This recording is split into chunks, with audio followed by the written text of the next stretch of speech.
ಇದರದ time ನಮ್ಮ ಇದೇನಂದ್ರೆ ನಮ್ಮ ಈ ಕ್ರೂಷಿಯಲ್ ಟೈಮ್ ಅಂತ ಯಾಕೆ ಹೇಳಿದೆ ಅಂದ್ರೆ ನಾವು ಇದೇ ವಯಸ್ಸಿಂದನೇ ಬಂದಿರೋದು. ಆ ವಯಸ್ಸಲ್ಲಿ ಏನಾಗುತ್ತೆ ಅಂದ್ರೆ ನಮಗೆ ಓದೋದು ಬೇಡ, ಪ್ರಪಂಚ ಹೆಂಗೋ ಕಾಣುತ್ತೆ, ನಾವು ನರಕ ಅನ್ಕೋಬೇಕು. ಇವಾಗ ನಾವೆಲ್ಲ ಈ ಹುದ್ದೆಯಲ್ಲಿ ಇದೀವಿ, ನಿಮ್ಗೆ ಲೆಕ್ಚರ್ಸ್ ಇದ್ದಾರೆ, ಟೀಚರ್ಸ್ ಇದ್ದಾರೆ, ಎಲ್ಲ ನಾವೆಲ್ಲ ಇದೀವಿ ಅಂದ್ರೆ ನಾವೆಲ್ಲ ಅಂಥದಕ್ಕೆ ಏನಾದ್ರು ಸಿಕ್ಕಾಕೊಂಡ್ಬಿಟ್ಟಿದ್ರೆ ನಾವು ಇಲ್ಲಿ ಇರ್ತಾ ಇರಲಿಲ್ಲ. So you should understand. ಯಾವುದೇ ಆಗಲಿ ಹುಡುಗರು ನನ್ನ ಒಂದು ಇಂಥ ಒಂದು ವೇದಿಕೆ ಸಿಕ್ಕಿದೆ, ನನ್ನ ಒಂದು ಎರಡು ಮಾತುಗಳನ್ನ ಆಡಕ್ಕೆ ನಿಮಗೆ ಅವಕಾಶ ಸಿಕ್ಕಿದೆ, ಅದಕ್ಕೋಸ್ಕರ ಅಂದ್ಕೊಂಡಿದ್ದಾರೆ ಅಲ್ವನ್ನೋ.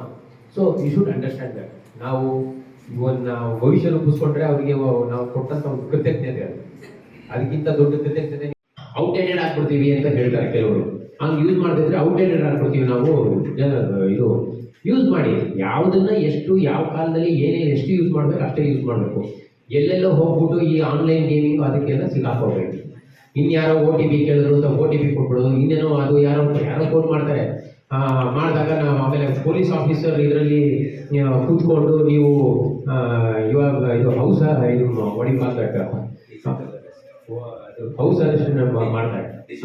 ಡಿಜಿಟಲ್ ಅರೆಸ್ಟ್ ಅಂದ್ರೆ ಹೌಸ್ ಅಲ್ಲಿ ಮನೆ ಒಳಗಡೆ ನಿಮ್ಗೆ ಬೆದರಿಸಿ ಯೂನಿಫಾರ್ಮ್ ಅಲ್ಲಿ ಹಾಕೊಂಡು ನೀವು ಇದರಲ್ಲಿ ನೀವು ಡಿಜಿಟಲ್ ಅರೆಸ್ಟ್ ಆಗಿದ್ದೀರಾ, ನಿಮ್ದು ಗಾಂಜಾ ಇದಾಗಿದೆ, ನಿಮ್ದು ನೀವು ಆರೋಪಿ ಆಗಿದ್ದೀರಾ, ಇಲ್ಲ ಇನ್ಯಾವುದೋ ಇದರಲ್ಲಿ ನೀವು ಟ್ರಾನ್ಸಾಕ್ಷನ್ ಮಾಡಿದ್ದೀರಾ, ಅಮೆರಿಕದಲ್ಲಿ ನಿಮ್ದು ಕೇಸ್ ಆಗಿದೆ, ಹಾಗೆ ಎಲ್ಲ ಸುಳ್ಳು ಹೇಳಿ ಅದೊಂದು ಸ್ಟಾರ್ಟ್ ಆಗಿದೆ ಡಿಜಿಟಲ್ ಅರೆಸ್ಟ್ ಅಂತ. ಆಮೇಲೆ ನಮ್ಮ ಇದಕ್ಕೆ ಇಷ್ಟ ಅಕೌಂಟ್ಗೆ ಈ ಅಕೌಂಟ್ಗೆ ಇಷ್ಟು ದುಡ್ಡು ಹಾಕಿ ಅದೆಲ್ಲ ಶುರುವಾಗುತ್ತೆ. ಯಾಕಂದ್ರೆ ಬರೋ ಜನರೇಷನ್ ಎಲ್ಲ ಇವಾಗ ಇದರಲ್ಲೇ ಸಿಕ್ಕಾಕೊಂಡು ಕೋಟ್ಯಾಂತರ ರೂಪಾಯಿ, ಲಕ್ಷಾಂತರ ರೂಪಾಯಿ ಕಳ್ಕೊತಾ ಇದ್ದಾರೆ. ಎಲ್ಲ ಕೇಸ್ಗಳೆಲ್ಲ ಬರ್ತಾ ಇರೋದೆಲ್ಲ ಇವೆ. ಆನ್ಲೈನ್ ಅದು ಇದು ಬೆಟ್ಟಿಂಗು ಅದು ಇದು ಅಂತ ಬಂದು ಇಷ್ಟು ಕಳ್ಕೊಂಡ್ವಿ ಅಷ್ಟು ಕಳ್ಕೊಂಡ್ವಿ ಅಂತಾರೆ. ಸೊ ಬಿ ಕೇರ್ಫುಲ್, ಎಷ್ಟು ಎಲ್ಲಿ ಯೂಸ್ ಮಾಡಬೇಕು ಮಾಡಿ ಆದಷ್ಟು. ಓಕೆ, ಮುಂದೆ ನಮ್ಮ ತಿಳ್ಕೊಳ್ಳಲ್ಲ. ಯಾಕಂದ್ರೆ ಈ ವಯಸ್ಸಲ್ಲಿ ನಿಮ್ಗೆ ಎಲ್ಲರೂ ಒಳ್ಳೆಯವ್ರ ತರನೇ ಕಾಣಿಸ್ತಾ ಇರ್ತಾರೆ.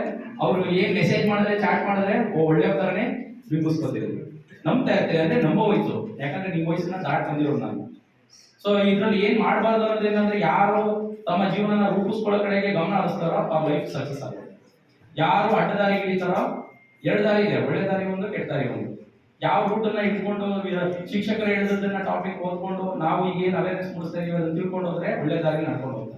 ಇಲ್ಲ ಸರ್, ನಾವು ನೀವು ಹೇಳೋ ದಾರಿ ಬಿಟ್ಟು ನಾವು ಬೇರೆ ದಾರಿ ನೋಡಿದ್ದೀನಿ ಅಂದ್ರೆ ಈ ತಂದೆ ತಾಯಿಗಳ ಪರಿಶ್ರಮನ ವೇಸ್ಟ್, ಅವ್ರು ಕೂಲಿ ಕೆಲಸ ಮಾಡಿ ನಿಮ್ಗೆ ಓದಿಸ್ತಾ ಇರ್ತಾರೆ.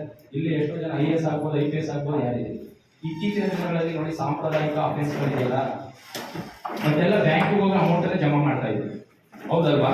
ಈಗ ಫೋನ್ ಪೇ ಇನ್ನೇನ್ ಮಾಡ್ತೀರಿ, ಗೂಗಲ್ ಪೇ. ನಿಮ್ಮ ಅಪ್ಪ ಅಮ್ಮ